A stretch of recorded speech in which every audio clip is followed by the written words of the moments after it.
আমরা সবাই তুরস্কের ড্রোন ইন্ডাস্ট্রির সাফল্যের কথা খুব ভালোভাবেই জানি। সম্প্রতি তুরস্কের প্রেসিডেন্ট এরদোয়ান মন্তব্য করেছেন, বর্তমানে পৃথিবীতে বিক্রিত 3টি ড্রোনের 2টিই আমাদের। এবং তুরস্কের ড্রোন ইন্ডাস্ট্রির এই উত্থানের মূলে রয়েছে একটি ড্রোন, সেটি হলো বাইরাক্তার TB2 ড্রোন। বাংলাদেশ সহ পৃথিবীর 32টারও বেশি দেশে তুরস্ক এই ড্রোন বিক্রি করেছে। আজকের ভিডিওতে আলোচনা করব তুরস্কের এই বাইরাক্তার TB2 ড্রোনের আরও একটি সফল চালান সম্পর্কে, যেটি কিনা বাইরাক্তার TB2 ড্রোনের একসাথে সবচেয়ে বড় চালান। আলোচনা করব নতুন করে কোন দেশ এই ড্রোনটি কিনলো, এবং সাথে আলোচনা করব বাইরাক্তার কিজিল এলমা ও বাইরাক্তার TB3 এর আপডেট নিয়ে। আসসালামু আলাইকুম ওয়া রাহমাতুল্লাহি ওয়া বারাকাতুহু। 2023 সালে মিডল ইস্ট আই সহ বিভিন্ন পত্রিকার প্রতিবেদনে উঠে আসে যে বাইকার কোম্পানির সাথে কুয়েতের $370 মিলিয়ন একটি চুক্তি স্বাক্ষরিত হয়েছিল। সেই চুক্তিতে অন্তর্ভুক্ত ছিল 18টি বাইরাক্তার TB2 ড্রোন, সাথে 3টি গ্রাউন্ড কন্ট্রোল স্টেশন, 1800টি MAM-L স্মার্ট বোম এবং প্রশিক্ষণ সিমুলেটর। কুয়েতের সাথে হওয়া 2023 সালে সেই চুক্তি অনুযায়ী বাইকার 18টি বাইরাক্তার TB2 ড্রোন গত মাসে হস্তান্তর করতে সক্ষম হয়েছে। এটিই ছিল বাইকারের জন্য ইতিহাসের সবচেয়ে বড় চালান। এর আগে প্রায় 32টির মতো দেশ এই ড্রোনটি ক্রয় করেছে। বাংলাদেশ সহ ইউক্রেন, আজারবাইজান, মালি, লিবিয়া, নাইজার, পাকিস্তান, মরক্কোর মতো আরও কিছু দেশ এই ড্রোনটি ক্রয় করেছে। এই ড্রোনটি প্রথম আর্মেনিয়া আজারবাইজান যুদ্ধে স্পটলাইটে আসে, এবং আমরা সবাই এই ড্রোনটির রাশিয়া ইউক্রেন যুদ্ধের সক্ষমতার কথা জানি। এই ড্রোনটির দ্বারা ইউক্রেন রাশিয়াকে যথেষ্ট ভোগান্তি দিয়েছে, এবং 17 জুলাই কুয়েতের সালেম আল সাবা বিমান ঘাঁটিতে বাইকার কুয়েতের কাছে এই ড্রোনটির সফল চালান সম্পন্ন করে। সেখানে কুয়েতের পক্ষ থেকে উপস্থিত ছিলেন প্রতিরক্ষামন্ত্রী আবদুল্লাহ আলী আল সাবাহ, কুয়েতের সেনাবাহিনীর deputy chief of staff major general Saba Jaber Al Ahmed Al Sabah, brigadier general Mohammad Al Hamdan এবং বিমান ঘাঁটির কমান্ডার মোহাম্মদ আল রশিদ। বাইকারের পক্ষ থেকে সম্ভবত বাইকারের সিইও হালুক বাইরাক্তার সেখানে উপস্থিত ছিলেন।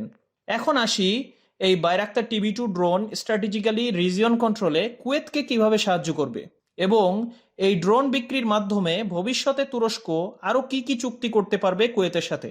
চলুন সেগুলো আলোচনা করি। পারস্য উপসাগরীয় অঞ্চলে কুয়েতের সমুদ্র, তেল ক্ষেত্র এবং নৌ বাণিজ্যিক রুট রয়েছে। এই সব রিজিয়নে কুয়েতের চোরাচালান নজরদারি এবং বিভিন্ন হুমকির মোকাবেলা করতে সক্ষম হবে এবং কার্যকর ভূমিকা পালন করবে এই ড্রোনটি, এবং কুয়েতকে দেবে সীমান্ত সুরক্ষা। 1949 থেকে 1991 পর্যন্ত কুয়েত সাধারণত তার ম্যাক্সিমাম অস্ত্র ইংল্যান্ড থেকে সংগ্রহ করেছিল। সম্প্রতি সময়ে 2020 থেকে 2024 কুয়েতের প্রধান অস্ত্র সরবরাহকারী দেশটি ছিল যুক্তরাষ্ট্র, যা কুয়েতের মোট অস্ত্রের 63%। দ্বিতীয় প্রধান সরবরাহকারী দেশ ইতালি, যা মোট অস্ত্রের 29%, এবং বাকি অস্ত্রগুলো কুয়েত ফ্রান্স থেকে নিত। বর্তমানে তুরস্কের সাথে চুক্তি করায় পশ্চিমা বলয় থেকে কিছুটা হলেও বেরিয়ে আসতে পারবে কুয়েত। গলফ অঞ্চলে যেমন কুয়েত, কাতার, সৌদি আরব, সংযুক্ত আরব আমিরাত ও ওমানে এগুলোতে প্রযুক্তিগত অংশীদারিত্বের মাধ্যমে তুরস্ক একটি প্রতিরক্ষা নেটওয়ার্ক গড়ে তুলেছে। এই নেটওয়ার্ক কুয়েতকে ভূরাজনৈতিক পরিপক্ক রাষ্ট্রে পরিণত করবে, যারা নিজস্ব গোয়েন্দা ও নজরদারি সক্ষমতা উন্নয়ন করতে চায়। সামরিক সিদ্ধান্ত গ্রহণে দ্রুততা ও নির্ভরযোগ্যতা বৃদ্ধি পাবে। কুয়েতের সাথে এই ড্রোনের চুক্তির মাধ্যমে এবং হস্তান্তরের মাধ্যমে সাথে কমপ্লিমেন্টারি হিসেবে MAM-L mini smart munition, MAM-C laser guided ক্ষেপণাস্ত্র ও লক্ষ্য নির্ধারণকারী সেন্সর, এগুলো কুয়েত ভবিষ্যতে আরও বেশি পরিমাণে তুরস্কের কাছ থেকে কিনতে পারে, যা তুরস্কের জন্য আরও বড় বড় চুক্তির দ্বার উন্মোচন করবে। এখন আসি বাইরাক্তার TB3 ও কিজিল এলমা এর নতুন কিছু আপডেট নিয়ে। এই ড্রোন দুটি 2022 ও 2023 সালে প্রথম সফল উড্ডয়ন করলেও আমরা জানি একটি ড্রোন বা এই ধরনের ফাইটার বিমান বা বিভিন্ন অস্ত্র ম্যাস প্রোডাকশনে যাওয়ার আগে বেশ অনেকগুলি পরীক্ষার মধ্য দিয়ে অতিবাহিত হতে হয়, এবং সম্প্রতি উঠে এসেছে যে কিজিল এলমা ড্রোনটি 2026 সাল নাগাদ এর 46টি ইউনিট সম্পন্ন করতে পারবে। এবং সেলজুক বাইরাক্তার মন্তব্য করেছেন যে একটি F-35 এর মূল্যে তারা 20টি কিজিল এলমা তৈরি করতে সক্ষম হবে। বর্তমানে বাইরাক্তার TB3 ড্রোনটি তাদের তুরস্কের নিজেদের তৈরি ড্রোন ক্রাফট ক্যারিয়ার TCG আনাদোলুতে বেশি বেশি টেক অফ ও ল্যান্ডিং পরীক্ষা করছে এবং সমুদ্রে সফল আক্রমণ সম্পন্ন করছে। এটি জুন 2025 পর্যন্ত 101টি সর্টি সম্পন্ন করেছে এবং মোট উড্ডয়ন সময় 1167 ঘন্টা ছাড়িয়েছে। বর্তমানে এটি AI ভিত্তিক take off, runway detection, angle estimation সফলভাবে পরীক্ষা করছে।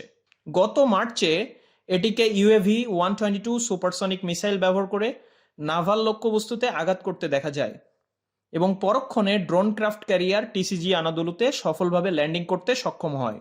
তো এগুলো থেকে আমরা বুঝতে পারছি যে খুব শীঘ্রই তুরস্ক ব্যাপক পরিমাণে উৎপাদন করতে সক্ষম হবে এ ধরনের ড্রোনগুলি। এবং সম্প্রতি তুরস্কে অনুষ্ঠিত আন্তর্জাতিক অস্ত্র মেলায় তুরস্ক ইন্দোনেশিয়ার কাছে 48টি কান ফাইটার জেটের চুক্তি করেছে, যে চুক্তির মূল্য ছিল $10 বিলিয়ন। এবং এই কান ফাইটার জেটটি ইন্দোনেশিয়াকে তুরস্ক কবে নাগাদ তাদের নিজস্ব প্রযুক্তির ইঞ্জিনে সাপ্লাই দিতে পারবে সেটি বুঝতে হলে আমাদের জানতে হবে কান ফাইটার জেটটির ইঞ্জিন সম্পর্কে। সেটি নিয়ে আমরা একটি ভিডিও বানিয়েছিলাম, সেটিও আপনারা দেখে আসতে পারেন। আপনাদের কি মনে হয় তুরস্কের এই ড্রোনগুলো বিশ্ব সামরিক মানচিত্রে কি প্রভাব ফেলবে? কোন কোন দেশের সাথে এই ড্রোনগুলো নিয়ে তুরস্কের একসাথে কাজ করা উচিত? আপনাদের মতামত জানাতে পারেন আমাদের কমেন্টে। আজকে এখানেই বিদায় নিচ্ছি। আমাদের সাথেই থাকুন আরও এই ধরনের ভিডিও পেতে। ডিফেন্স ডায়নামিক্স সত্য প্রচারে কুণ্ঠিত বোধ করে না। ভালো থাকুন, সুস্থ থাকুন।